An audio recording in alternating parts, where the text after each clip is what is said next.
Welcome to the Birds and the Bees podcast. This is Braxton Dutson. That's the key. People aren't talking about it. Everybody needs to know that porn is not a documentary. It's not like if we don't talk to kids about sex and sexuality, they're not going to hear about it. They're just not going to hear about it from us.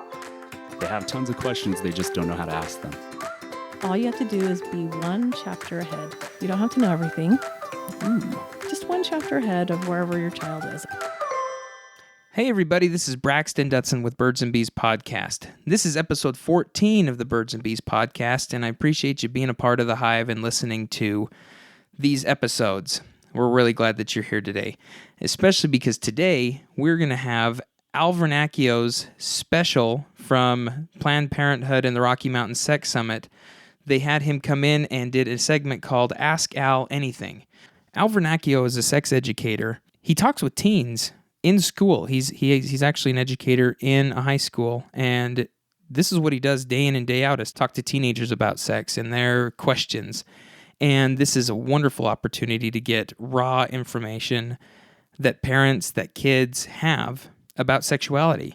So this, just to give you a little sneak peek, essentially Planned Parenthood of Utah and the Rocky Mountain Sex Summit joined together and created an evening where Al Vernacchio was put on a couch with the Planned Parenthood Teen Council program, and they fielded questions from parents and teenagers in the audience. It was a really cool experience, and as I was going to this event, I was like, we need to get this recorded. So on the fly, I had some of my recording equipment, and we brought it in and I tapped into the recording equipment that they had available. Now, because we did that, at the very beginning, you're going to hear some slight buzzing. I did my best to try and edit the buzzing out, as well as to get the equipment working right before the event happened. But we had a lot of RF hits, which are radio frequency hits if you're into sound, and ended up there was a problem with a short in one of the mic cords that was available. And so it'll bleep in and out. It's not your radio, it's not the recording, it's essentially, well, it is the recording, but it's from the mic cord that we had, which is unfortunate. So bear with us on that, because the information that you're getting from this is far more important than having it be completely soundproof or sound perfect. But I did some really good work in being able to make it so it flows a little bit better than when it was first edited. So Al has got some really great viewpoints, as well as advice on how to talk to your kids about sex, what the questions are that teenagers are having. And we hear teenagers in the audience ask the questions that they do have. So if you've got teenagers, if you're going to have teenagers, these are the questions that are going through schools right now, today, 2017, 2018. This is Al Vernacchio and the Teen Council from Planned Parenthood. A little bit about the Planned Parenthood Teen Council. So the Teen Council is made up of a diverse volunteer student body from local schools around the Salt Lake area. I'm not 100% sure if they go into Utah County, but I know that they're in the Salt Lake area. And they've got different beliefs, different viewpoints, and their main purpose is to know and help educate about sexual health and prevention. They talk about the issues, they know about the issues, and they're better able to help spread correct sexual health information through being in the schools and being educated. I mean, all these kids that were up there, were super brave for standing in front of all these parents and teenagers and telling what their experience has been, along with the information that they have, and their side of the story, or what their education is to the show. So Al is responding, and the Teen Council also responds to questions as well. So all these kids, the parents have signed a release of information, or released for them to be on the show. They're all in 10th, 11th, and 12th grade. So they all know that they're being recorded, and we've been given permission to let them, or to have their voices on here. So if you are interested, if you do live in the Salt Lake area and you want to join the Teen Council program, you can go to PlannedParenthood.com and search out the Utah chapter. Essentially, all you got to be is in 10th, 11th, or 12th grade. Be interested in providing accurate sexual health information to your peers. Be able to come to weekly meetings and be responsible for budgeting your time so that you can actually get passing grades and do this extracurricular stuff. But without further ado, this is Ask Al Anything, sponsored by Planned Parenthood and the Rocky Mountain Sex Summit. If you have any questions about them, you can always look up Planned Parenthood and Rocky Mountain Sex Summit.com. Again, that'll be coming up this coming September in 2018, so be looking for that. They always bring really good presenters. Send us a line on Facebook.com. You can also call us at 435-449-1818 and leave us a voicemail. We'd love to hear from you. So thank you for listening again. For everyone that is across the nation and across the world, thank you for tuning in. We really appreciate your support. This is episode 14, Birds and Bees podcast, Ask Al Anything with the Planned Parenthood Teen Council. Thank you for listening.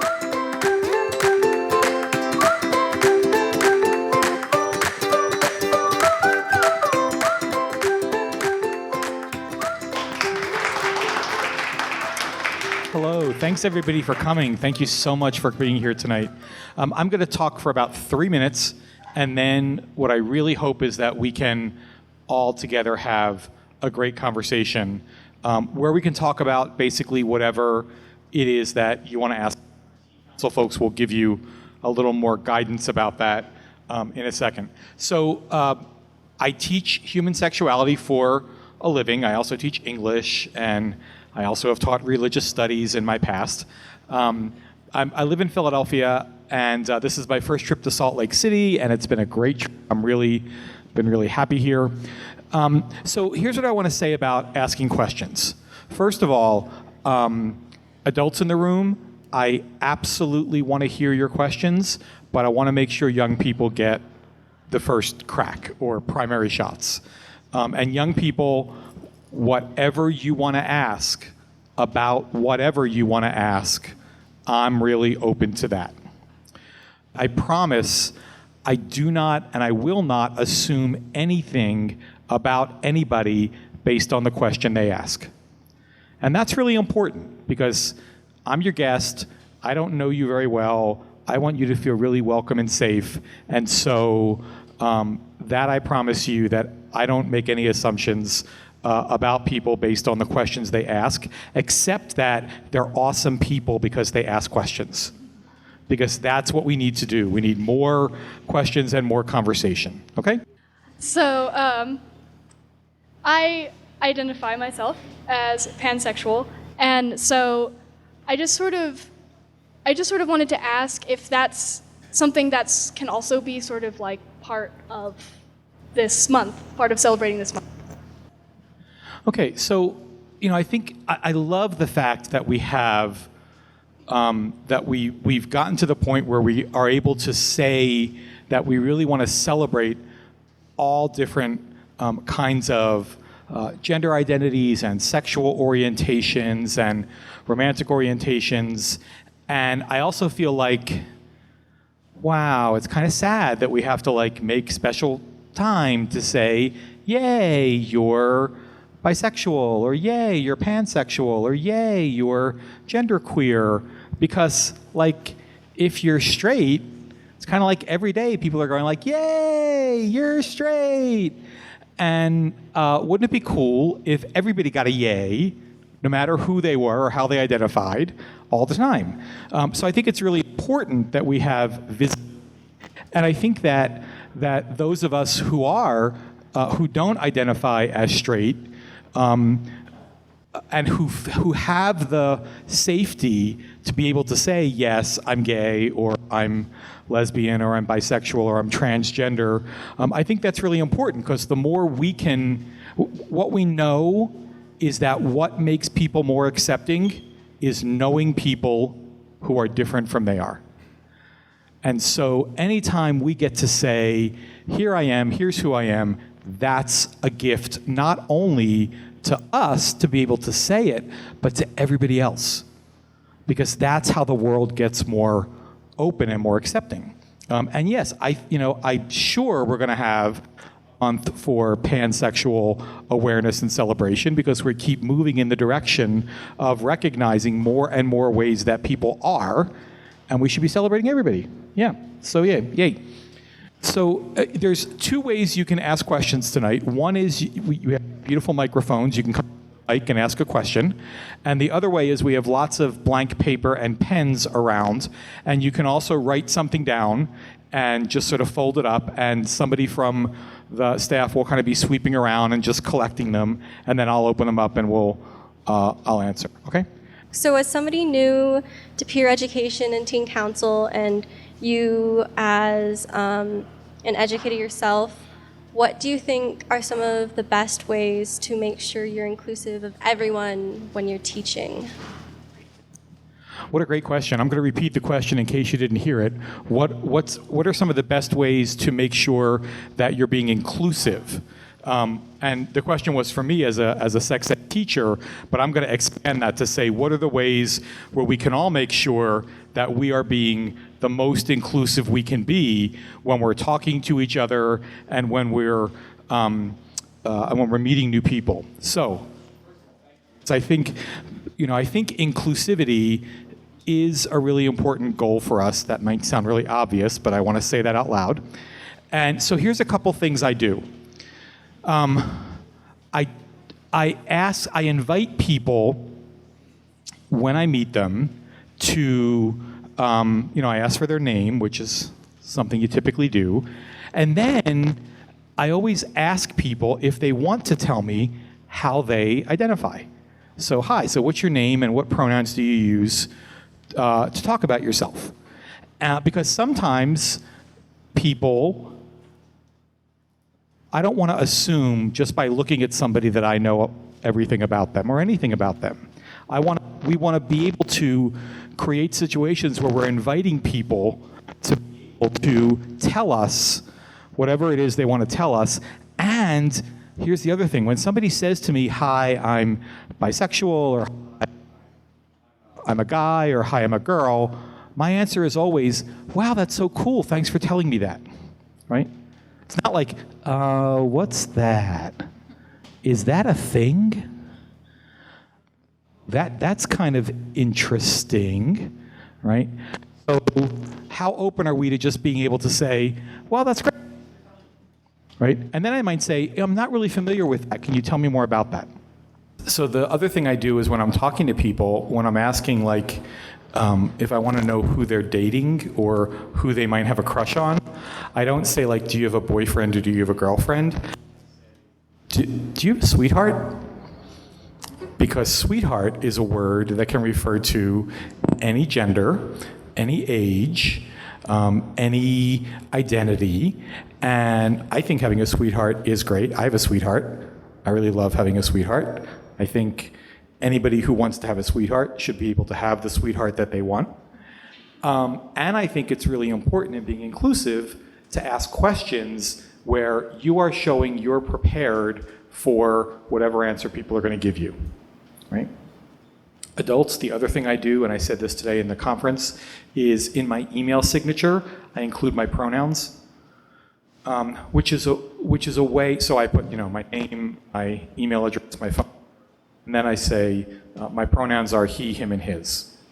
And the reason I do that is because I'm showing in my email signature that I'm aware that pronouns are an important thing, and that I'm sharing mine and hoping that when somebody sees that, they get a sense that I'm aware and open to learning about people's pronouns, and that I'm curious about that and open to it. Okay, I'm going to try to keep my answers shorter than that. I have a question. Hi, how are you? Hello, and this can go to the whole panel. Okay, Is that great. okay? Good. So I'm in my 4th year of medical school. I'm getting ready to go into family medicine. I'll see a fair number of adolescents. I have some exposure to adolescents, but not in this exact realm. So, for example, we have questions to ask for domestic violence. If we want to screen for that, we would say, do you feel safe at home? If we want to screen for contraception, we say, would you like to become pregnant in the next year? My question would be, are there screening questions that are short and simple like that I need to just make sure in an adolescent appointment that I'm not missing something like issues with gender, issues with sexuality? Does that make sense? Yeah. Okay, thanks.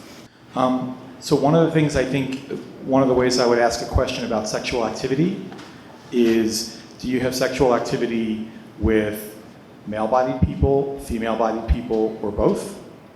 Or and I would ask questions of, how do you identify your gender? And not just give male, female, other, because I think that conveys a pretty powerful message. I think asking the question, if you ask the question, are you sexually active? A lot of adolescents don't exactly know what that question means. I'm not sure I know what that question means. So I think I might ask a question like, has anybody besides you been involved with your genitals in the last 6 months or the last year? That's a great way to do that. Yeah. Right. Because you don't need to go down the laundry list of like, have you done this? Have you done this? How about this? And then I think you always want to ask adolescents, not just about contraception, but if you're having defined sexually active, if you're sexually active, do you know how to help prevent STDs or STIs? And sort of explain that too. Okay. Other things you would hope a doctor or a medical professional would ask you? Well, I would just say that it is pretty important to sort of specify what you mean by sexual activity, because I think a lot of times, for me personally, it's like, what are you talking about? What do you mean? Like, it can be really different for people. So, yeah, just be aware of that. Any healthcare to LGBTQI youth and healthcare professionals looking to be more inclusive of those youthins, children, people. And I think just asking like any specifics of like, instead of are you sexually active, like are you engaging in any sexual behaviors? Like if you're comfortable, could you maybe like tell me what those would be? Do you know how to prevent like pregnancy or STDs and STIs in regards to those behaviors? And that's really helpful because like I am a like proud flag carrying, card carrying homosexual, and like going to the doctor's office and having my doctor like, oh, are you sexually active? I was like, yes, but I can't get pregnant. Like having my doctor being willing to like sit down with me and talk about like contraceptives or like how to stay safe. That was so amazing. It's just like little things like that really benefit. Thanks. If you have written down something on a card that you can just like fold it in half and sort of hold it up, and one of the staff folks will be happy to get it. What helps to the teens what helps teens be honest at a doctor visit? Because I think it's really hard to tell the truth sometimes when you're in there. So what can the healthcare provider do to make it a little easier? My doctor, having her say, oh, your mom can step out of the room, I was like, oh, you're about to hear about all my sex life and all my sexcapades. Like, just something as simple as, like, I promise I won't tell your parents unless it's, like, a case of sexual assault or abuse in any way. Like, telling a teen, I will not tell your parents. Ooh, you're about to have an open book right in front of you. It's, oof. One thing that I would avoid probably is trying to like sort of be like hip or something, like trying to like use slang or stuff like that, because that just makes people really uncomfortable. So it doesn't help in any way. So just be professional about it. So kind of along the lines of what they said, I think it's really good to give the teen an option for their parent to step out of the room.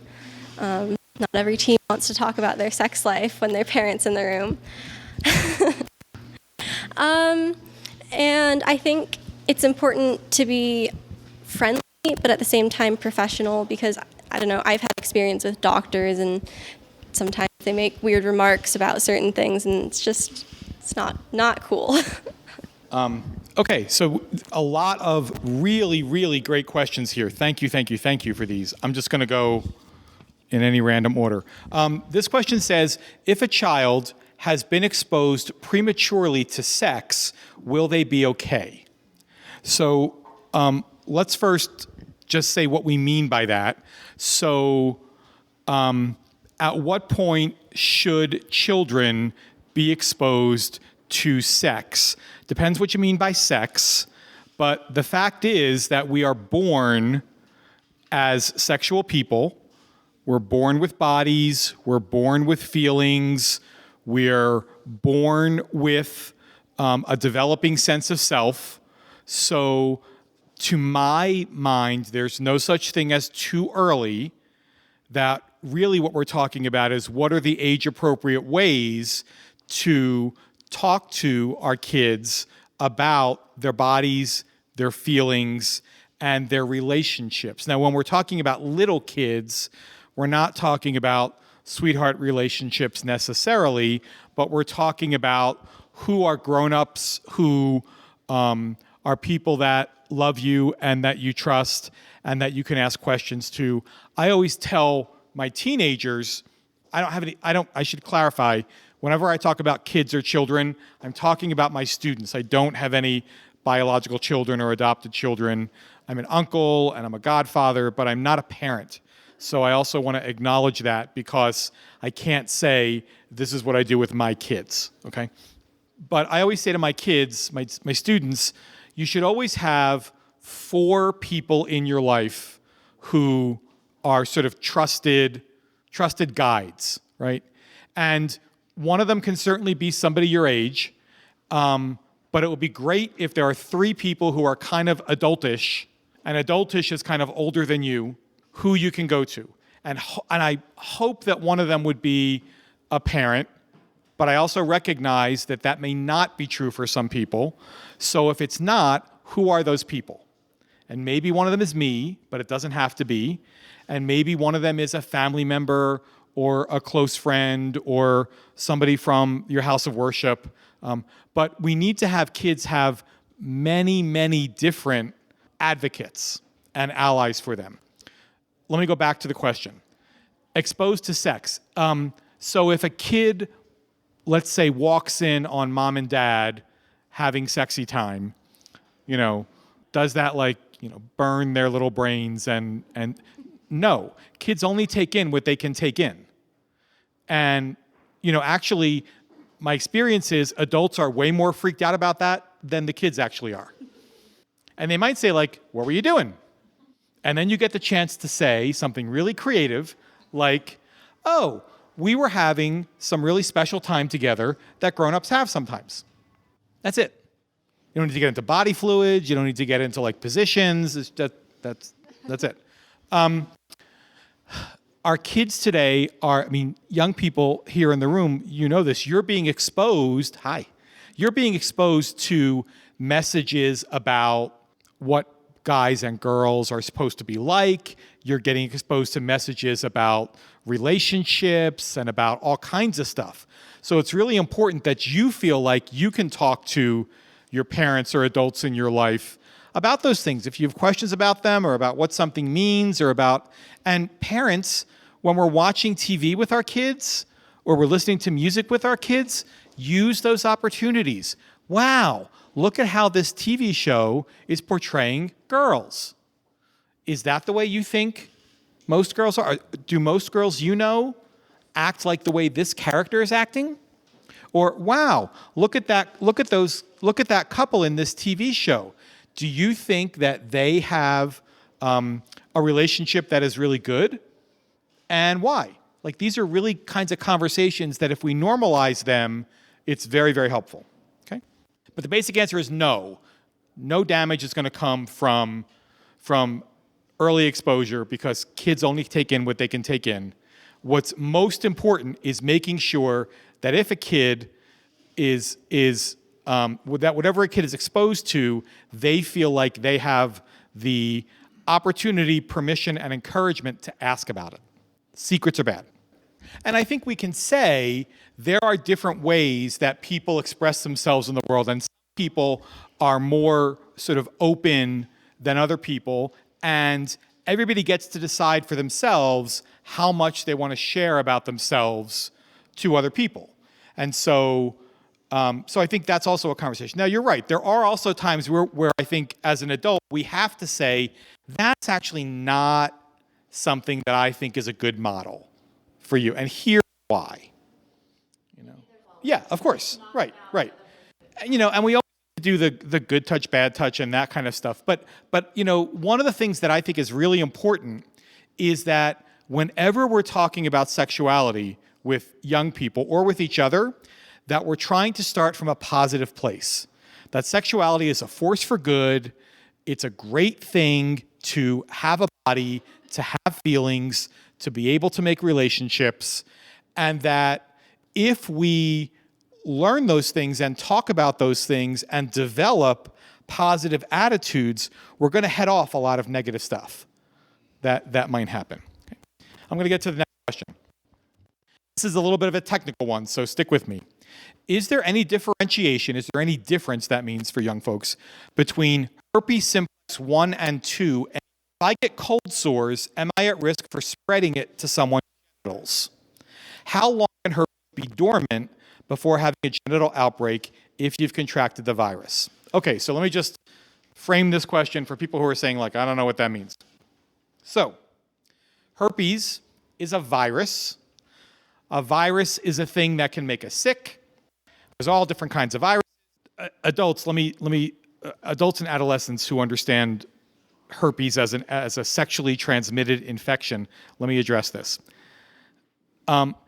Yes, there is a medical difference between what's called herpes simplex 1 and herpes simplex 2, but here's what I think is important. If you have sores on your genitals, you have genital herpes. If you have sores on your mouth, you have oral herpes. Okay? If you have a cold sore, can you transmit that to somebody else's body? Yeah, that's the way viruses work. No matter what kind of virus we have, if we have an outbreak, if we have like a red, itchy rash, that's a viral something, and you contact somebody else, there's a possibility you could spread that. Get herpes 1 on your genitals, you can get herpes 2 on your mouth. Here's the reality. Most of us are carrying herpes simplex 1, the sort of cold sore virus, because we were kissed a lot by our parents when we were babies. You know. And that's okay. That doesn't make us sick.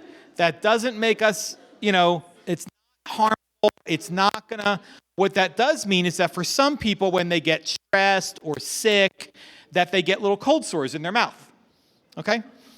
And then they go away. So, for genital herpes, what's important is that we now have very, very good suppression medicine. So that if you are diagnosed with something called genital herpes and you seek out good medical care, that makes it a whole lot less likely that that's ever going to really, or that you're going to spread it to somebody else. Okay? So we need to be knowledgeable about this. We need to know that there's good medicine. Is there anything that I'm missing that you think is really important to add into that? Okay. Disclaimer, not a medical doctor, not a medical professional. Actually don't look at red itchy rashes. It's not part of my job. I actually tell people, don't show me your red itchy rash, because even if I think I know what it is, I'm not a doctor. I can't diagnose it. But I can help you find somebody who can tell you what your red itchy rash is. All right. Best ways to talk to a teen about sex from a parent. Anyway, around the uncomfortable feelings around the conversation. One of the things that teenagers tell me all the time is that the worst thing you can be is awkward. Because awkward is comfortable. What I say to them in response is, my friend, life is just awkward. And the only way you get to deal with awkward is you walk through awkward and you come out the other end. Because if you keep avoiding awkward, you never learn how to deal with it. Parents, I know that you are not necessarily trained sexuality educators, nor do you have to be. The best way to talk to your kids is, first of all, if you haven't started yet, to start tomorrow, and to talk every day. Don't do the we're now going to sit down at the dining room table and have a serious family discussion, because that's deadly. You're going to say things like, you're going to use media, you're going to use TV, you're going to use video games, you're going to use songs, you're going to say things like, did I ever tell you about the first person I ever kissed? Sometimes parents get nervous that kids are going to, you kids, you're going to laugh about this. I think that sometimes parents worry that kids are going to ask, like, what do you do in your special time? No kid is ever going to ask you that. It's the grossest thing in the world. But depending on the age of your kid, what's the experiences they're likely to be, those are the stories you want to tell. When I was 8, I had a huge crush on this person. And here's what it felt like. Does anybody in your friend group have a crush on somebody? Because now, it's really natural that people might get crushes. When I was, by the way, they don't necessarily know that you went through puberty. They think you sort of came out this way because they've always known you that way. Sometimes kids are really surprised, like, oh my God, you did this too? One of the things, when I talk to foreigners about puberty, one of the things I always say is, every single grown-up you see survived puberty. And so will you. And by the way, I talk about puberty as the time when you get your adult superpowers. Puberty is awesome because you develop superpowers that you didn't have when you were a little kid. You can reproduce, you can make a baby if you want to. You can be part of making a baby. You can't do it all by yourself. That little kids can't do, but bigger kids can do. Ask about peer groups and what's happening. Use the car as a good place for conversation.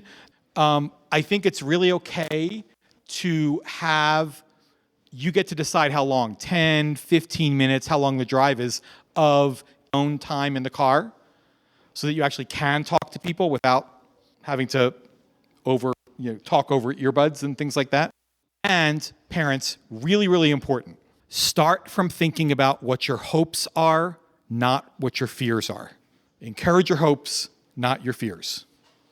These amazing young people that we have here tonight, what do we wish for them? We wish for them to have lives that feel positive and fun. We wish for them love and good feelings. We wish for them to love their bodies and feel good about them. We wish for them that they know how to navigate tricky situations. So what do we need to do today to help set that path? And what's one step we take today that moves us to that? My book is all about how parents can talk to kids about sex. And it's called For Goodness Sex, Changing the Way We Talk to Teens About Sexuality, Values, and Health. Buy it at your local bookstore. Or if you have to, buy it from Amazon. But support your local bookstore. Anyway, there it is. Also, though, yay. You can also, I have a website, which is just my name, alvernacchio.com, where I have a ton of resources for parents. So again, how are we talking about inclusiveness? I was actually saying that in my school where I teach, we had a GSA, a Gay Straight Alliance, and some of our students came to us and said, you know what? I know students in our school who are identifying as transgender, and they're not coming to GSA because that name doesn't say we see you or we acknowledge you. So we changed the name of our club to GSOA, Gender and Sexual Orientation Alliance. And that's a way to say, no matter how you identify your gender, or no matter how you identify who you love and like and want to have fun time with, you belong here. We see you. So yeah, I'm all for creating ways of inclusive language. So if we're going to talk about genders and sexualities, diversity, we have to make sure kids know what those words mean. We can't assume that. I worked for 4 years for an AIDS service organization, and I used to go to schools and do education about safer sex. And I did a kick-butt hour workshop on safer sex at a school. And I felt great about it. And I said, any questions? And this wonderful raised her hand, and I said, yes. And she said, I don't know what you mean when you say safer sex. I had spent an hour talking about safer sex. I knew what it meant. I'd never defined it. And in terms of the letters, the LGBTAIQ, today a lot of people are saying LGBTQ+. which satisfies some people and not everybody. There are some people who just say we're gender and sexual orientation inclusive. So you have to find the language that works for your community and that feels right and feels authentic for you to say, okay? And I think, honestly, if you're also in dialogue with people, they're going to tell you whether the language is working or not. And then if it's not working, what you get to do is say, what would be better? Make an inclusive opportunity to find language that's going to work for everybody. Aren't they great being up here? Okay. Isn't that brave? Loving you. My school had an issue with that. I went to the Salt Lake Center for Science Education, and we initially had a GSA, but then trans students, non-binary, gender creative, and bisexual, pansexual students weren't coming because they were oh, I thought it was just for the gay and straight people to hang out and just I support you. So my school, our, at the time, GSA president decided to take a little science-y turn, and now it is known as the Visible Light Club because the rainbow is all-encompassing of all things not straight or creative trans, just amazing. Yeah, so, the Visible Light Club. Visible light. Yeah, Visible Light is if you don't know and you're not in on weird science stuff, it's just basically at the Rainbow Club. So I think changing the name of your school's GSA or having a new name to identify the queer community, I think it's almost introducing a new slang term. You just have to kind of test the waters and see if everyone can vibe with that. A few weeks ago, I sort of opened myself up to just people that I knew. I just said, if you have any questions, you can talk to me. And overwhelmingly, it was mostly people just telling me they were bi and just asking me how they could tell their parents because their parents didn't believe it was a real thing. And so I told them there were a few resources that I knew of that I gave them. A great one is bisexuality.org. It's mostly stories of other bisexual people, so it can sort of help you give an idea of how they handled the situation or other aspects of their lives. So that was mostly what I said, but I also said even if someone doesn't think that something that you are is real, you know that it's real because you're feeling it. So don't let them discourage you. So that's mostly what I did in those situations. Here's another question. How do you work with parents where morality trumps evidence-based sex ed? It's a great question. It's a really important one. Arguing with people about their morality doesn't work. It's not constructive. What I think is really important is being able to talk about facts versus opinions versus values or morals. Okay? Here's the difference. 2 + 2 is 4 is a fact. Same-gender marriage is legal in the United States of America. I haven't watched the news today, so it still is, right? Okay, good. Okay. That's a fact. Spontaneous erections happen frequently in young men. That's a fact. Math is icky. Math is stupid. That's an opinion. Okay? An opinion is what somebody feels or thinks about a fact. Opinions, we're a society that thinks opinions have a lot more weight than they really do. Opinions are, they could be based on good information or not. They could be well articulated or not. They could be objective or not. If somebody has an opinion, they have an opinion. You can say, I have a different opinion, but there's no sense arguing opinions either. And values and morals are ways people orient their lives. And so if somebody says, I don't want my kid to learn about human sexuality for moral reasons, then one of the things I ask is, okay, what are the sort of moral issues that what are the moral things you're concerned about? And they might say something like, well, I don't want somebody telling my kid it's okay for them to have sex. That's not my job as a sexuality educator. And my job is to say, this is what sexual activity is. People get to make their own decisions about that. Here are some things you might think about if you're trying to make that decision. So it's really important to engage with folks at a level where you can actually get somewhere. And so I'm big on like, well, where's the places where we agree? Where are the facts that are not in dispute?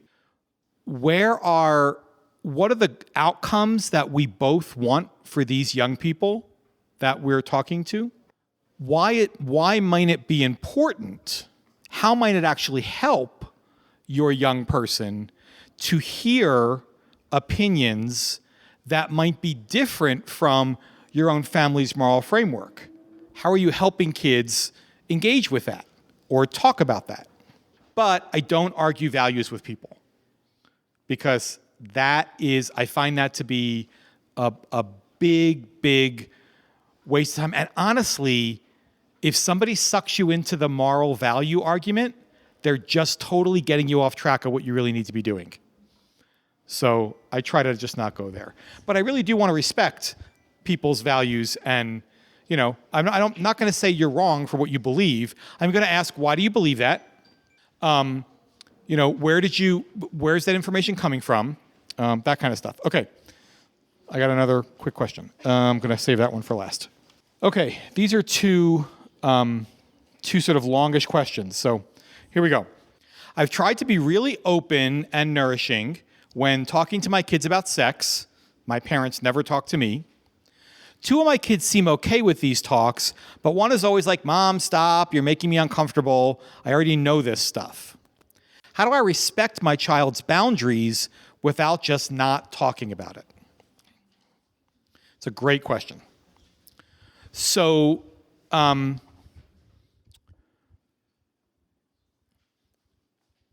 respecting boundaries is a great thing to be talking about. Boundaries with kids is really great, and there's age-appropriate ways to do it at every age and stage. So I might say to a child that's reluctant to talk to me about this, okay, so it's really clear that you're uncomfortable talking to me about this. Do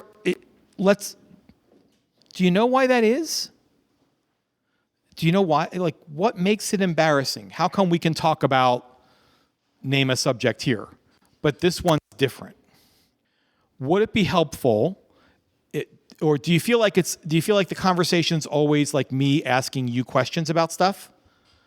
Why don't we play you ask me a question, I'll ask you a question, and I'll answer the question you have, and you can answer the question I have. Or maybe, is there some other adult who we both know and love who is a person you do feel comfortable talking to? Because it's really important to have people you can talk to. And I'd love it to be me, but if it's not me right now, let's find who that is. Here's why it's important for us to talk about this stuff, or for you to have somebody to talk about this stuff with. Are there books or resources that you could have at home that can provide information that you think young people might need or want to have, but that maybe they're not going to ask you for?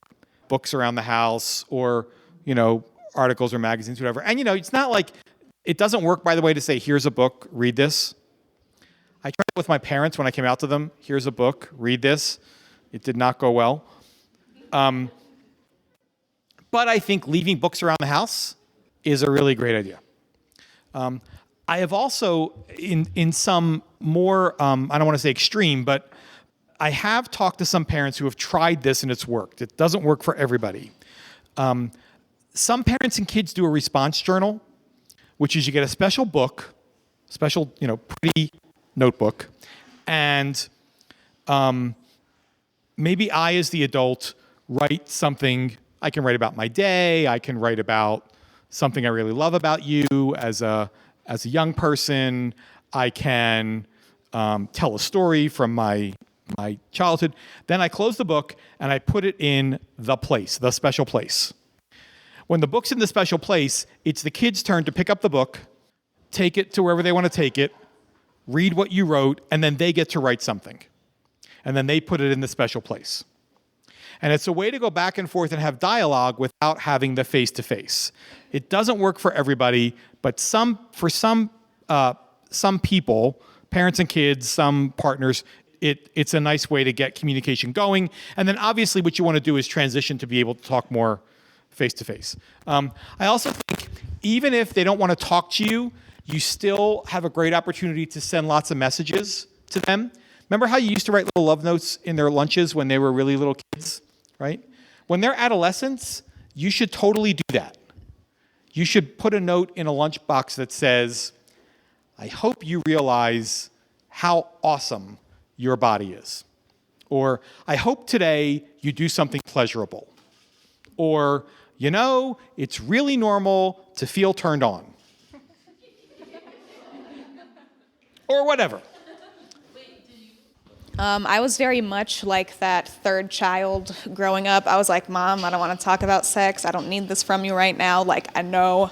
And my mom, she was kind of a smart aleck to me sometimes. If I was like, Mom, I don't want to talk about this. Like, I already know. You've drilled it into my brain. She would like, well, what do you know? And I would like, well, what do you mean? And she would basically just like quiz me on different stuff. And like, I thought I knew sex ed and all that because like my older brother's friends, even though they were only like 2 years older than me, there must have been like something in their milk. They knew way more than I did about sex and all that.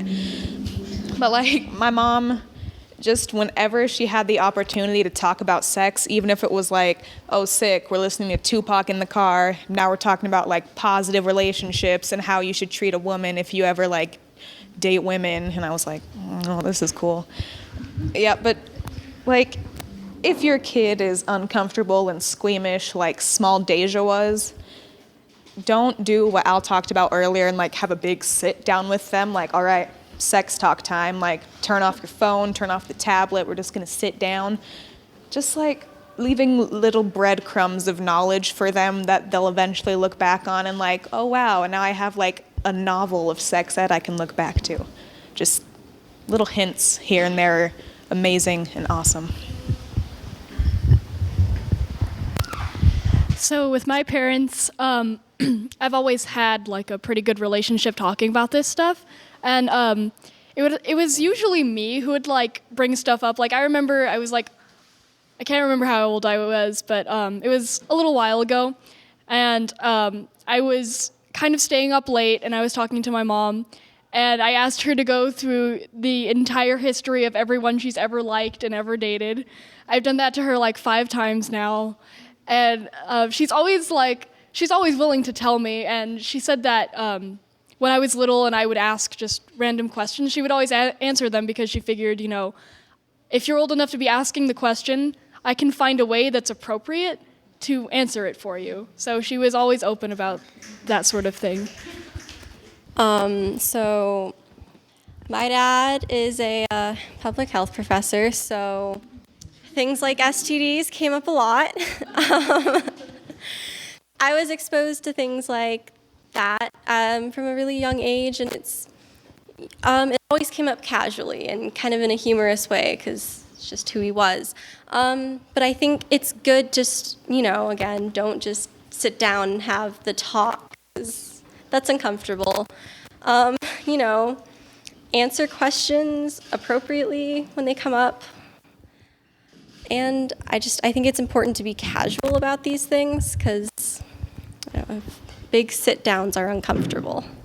Do you have any resources or ways to address hyper-focused sexual behavior with children and teens diagnosed with high-functioning autism? So here's the good news. We are getting more and more great sexuality education materials for kids on the autism spectrum, for kids with intellectual delays. And so I'm going to just throw out a couple of resources for you with that. one of the best sexuality educators out there who is working specifically with populations of kids with intellectual delays and autism is Leslie Walker Hirsch. It might be Leslie Hirsch Walker. I always get it wrong. But it's definitely Leslie and Hirsch and Walker. And she has a great book, which I'm going to cheat and use my phone to look up. Oh, can you look it up? Yeah. It's like Beyond the Birds and the Bees, I think it's called. Facts of Life, that's the one it's called. Yeah, Facts of Life and More. That's a great book. Mary Jo has a whole series of books. Nani is another word for grandma. And so she writes these books because she's a grandma about talking to kids. And she has like, Nani talks about birth. Nani talks about puberty. Nani talks about gender. Nani talks about race, which is an amazing book. I'm going to collaborate with her on Nani Talks About Relationships coming up. Nani talks about death and dying. And they're great, and they're very accessible, and they're kind of workbooks that you can do with kids. And she has a couple of books specifically for kids with intellectual disabilities. And I'm blanking on the third one. Melissa Keys DeGoya. She has an organization that does trainings around sex ed for folks with intellectual disabilities. I will make sure all three of those resources are clearly on my website resource page when I go back to the hotel tonight. So if you just go to my website and go to the resource page, I'll make sure there's a section about that with resources there. There's great stuff coming out. All right, this is a long question, and I have to define a term. So one of the ways that people have come to identify themselves is either as gray sexual or gray romantic. Gray is Grey, okay? And it doesn't mean like attracted to sexy old people like me. It means that unlike people who are asexual or aromantic, who seem to have no sexual attractions or desires, gray sexual tend to be people who have typically lower level desires. So people get turned on, people do want to be sexual or romantic with people, but that drive is not as high as in a lot of other people. So I identify as a gray romantic. It's part of the asexual spectrum, except it's a romantic and not a sexual one. Sexual orientation, who you want to have sexy time with. Romantic orientation, who you fall in love with. For some people, those are the same. For some people, they're not. So I'm technically in the LGBTQ community, and yet I'm a heterosexual cisgender person. So I feel odd saying I'm part of the community. I'm definitely an ally, but to say I'm part of the community makes it feel inauthentic. Okay. I'm a high school teacher. I can read any handwriting you can give me. Absolutely, because the community has room for everybody in it. I think that identifying as asexual or aromantic or gray sexual or gray romantic, here's another term you might hear, demisexual or demi-romantic, which means that people don't start feeling sexual feelings until they have an emotional connection with somebody. What's important, first of all, yay, congratulations that you are able to name yourself. That is so powerful and so good, and I'm so glad that you found that label that fits who you are and speaks to who you are. I think another question I have is thinking about why, this is just a personal question. Why does it feel important to want to be part of the LGBTQ plus community? What does that association mean for you? Does it make you feel special or included, or, we all want to feel special and included. So I would say, yes, you certainly fit in the community. I also think that it's important that you said you're an ally, because allies are an important part of our community too. no matter how they identify their sexual or romantic orientations, and be a part of lots of different communities and feel seen and safe and comfortable. My hope is that by having conversations with young people, valuing them for who they authentically are, by having lots of ways to talk about this stuff and lots of languages to use to talk about this, right? There's not just one right way to talk about this stuff. There's ways that you talk to your friends and ways that you talk to your doctor and ways that you talk to, teachers. So being multilingual is really important in sexuality education. I want to hope that we can raise a generation of kids that feels good about who they are, that is able to examine and navigate the wave of messages that come pouring in every day,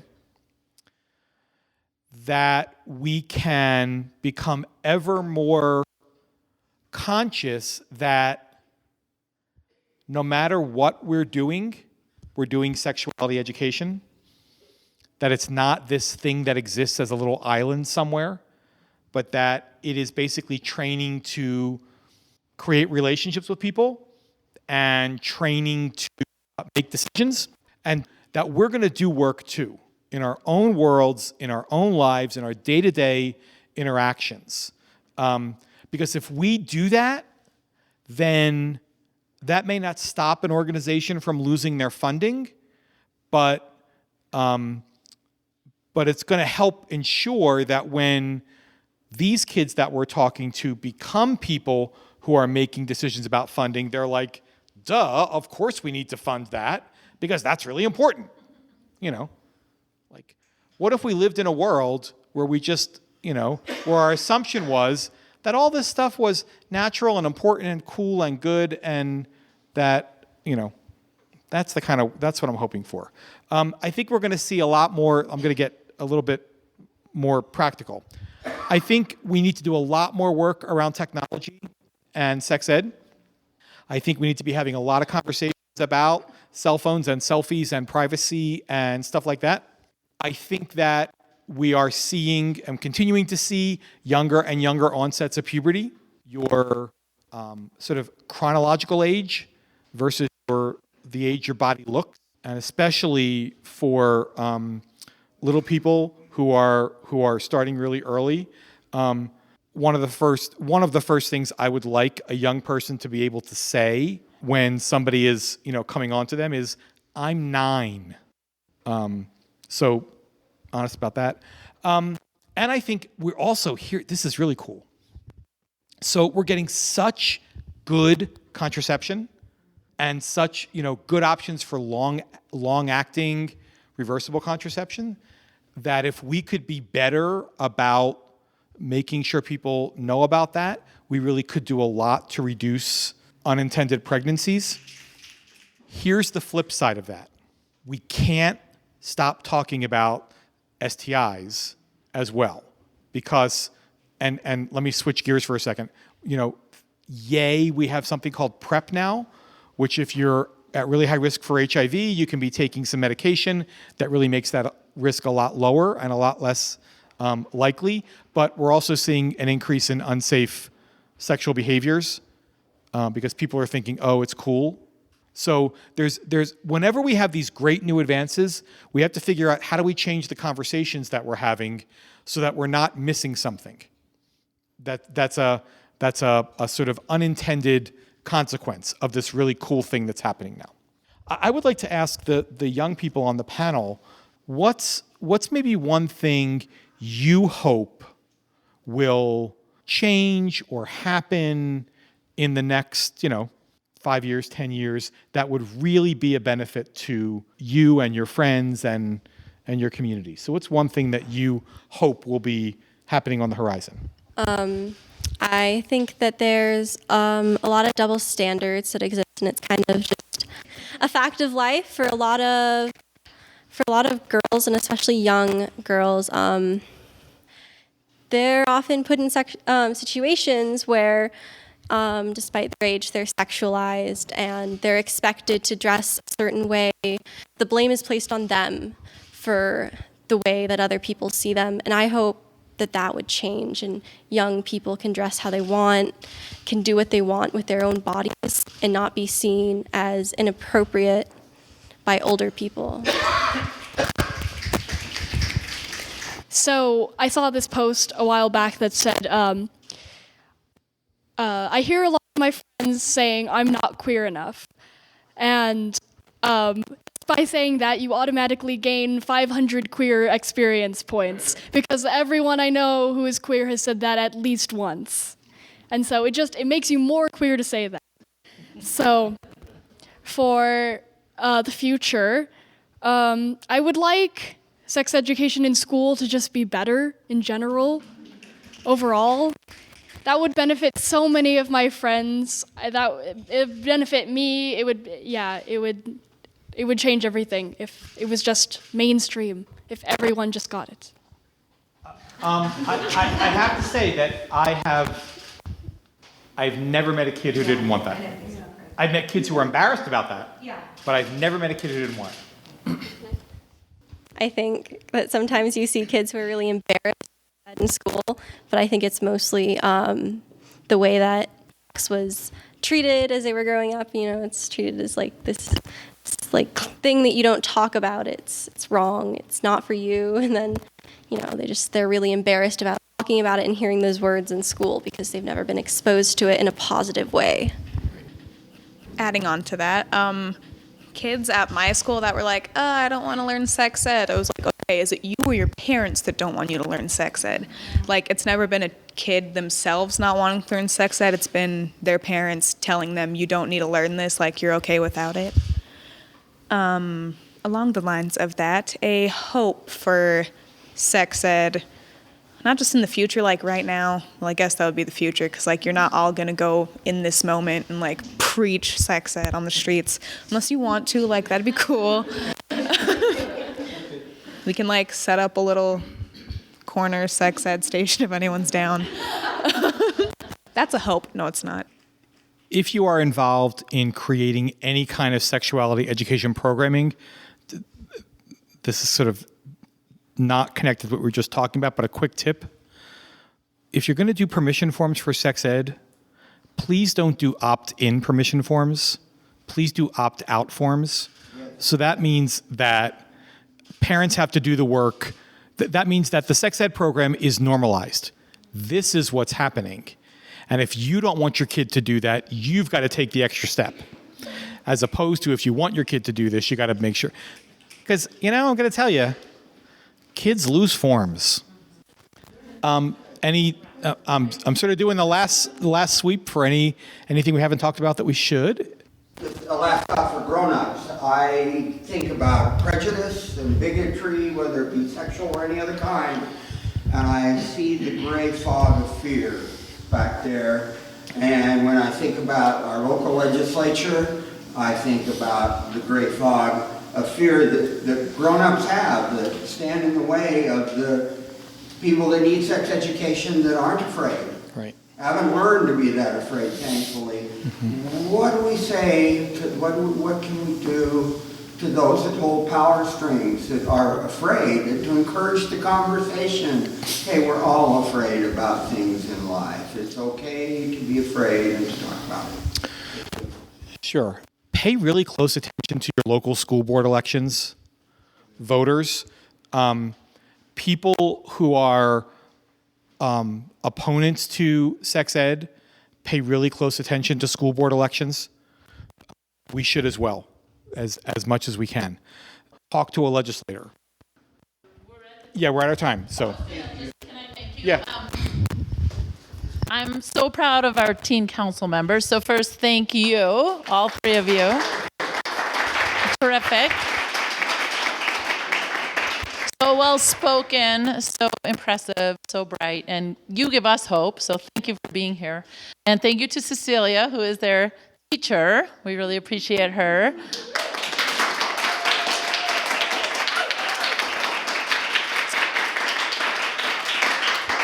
And Al, I mean, are you a standout in the field of sex ed, passionate, caring person. I have so much gratitude, really. You were just, yeah, I'll do it. We can do something with Planned Parenthood. So for giving your time to Planned Parenthood, for coming out to our community, and for just being willing to let us ask you anything. I'm so grateful. You're talking to a global sex ed superstar right here. So thanks, Al.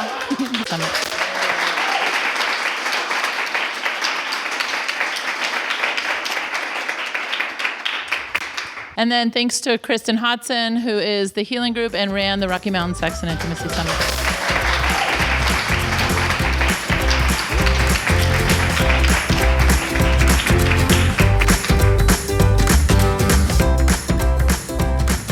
This has been another episode of the Birds and Bees podcast. Thank you for tuning in. If you have any questions about the show, comments, or questions you would like addressed in another episode, please give us a call at 385-449-1818. Leave your voicemail and your question, or you can also email us at birdsandbeespodcast@gmail.com or visit us online at birdsandbeespodcast.com.